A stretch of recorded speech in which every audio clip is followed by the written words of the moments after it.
It starts quietly. A conversation ends, and you're left with a strange, cold feeling. Words twist, memories blur. You start to question the one thing you thought you could always trust, yourself.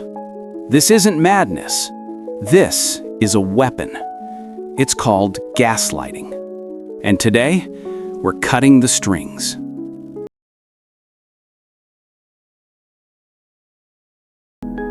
First whisper, the erasure of truth. It begins with a simple, blatant denial.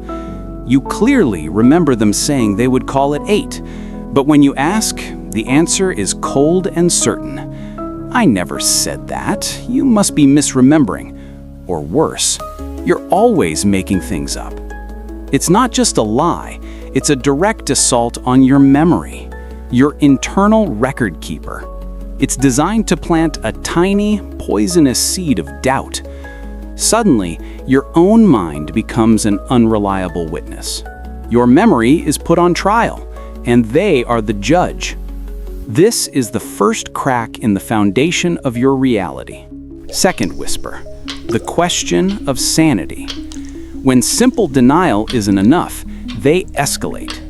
You express a valid hurt or concern, and the focus is immediately shifted from their action to your reaction. They won't discuss what they did. Instead, they'll say, "Why are you being so sensitive?" Or, "You're acting crazy again." This tactic is brilliant in its cruelty. It teaches you that your emotions are invalid.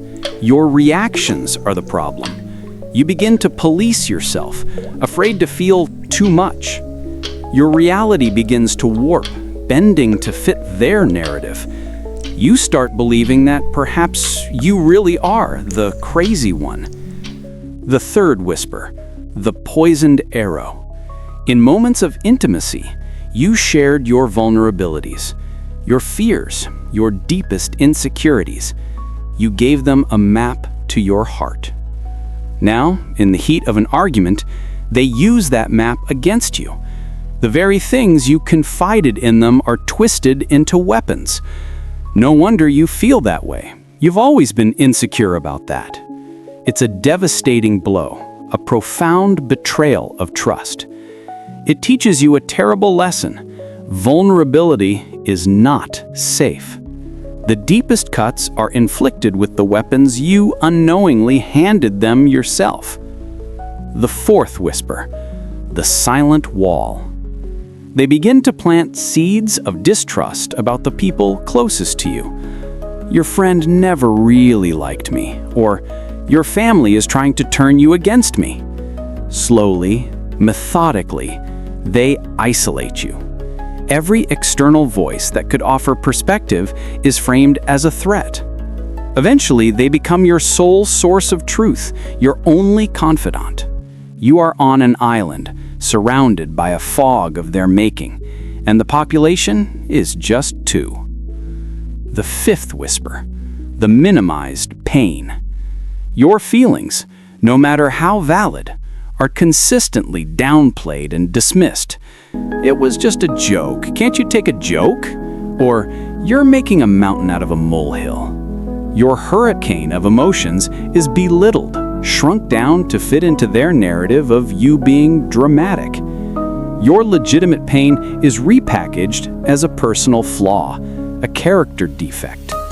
Over time, you learn to silence your own heart, believing its cries are an overreaction.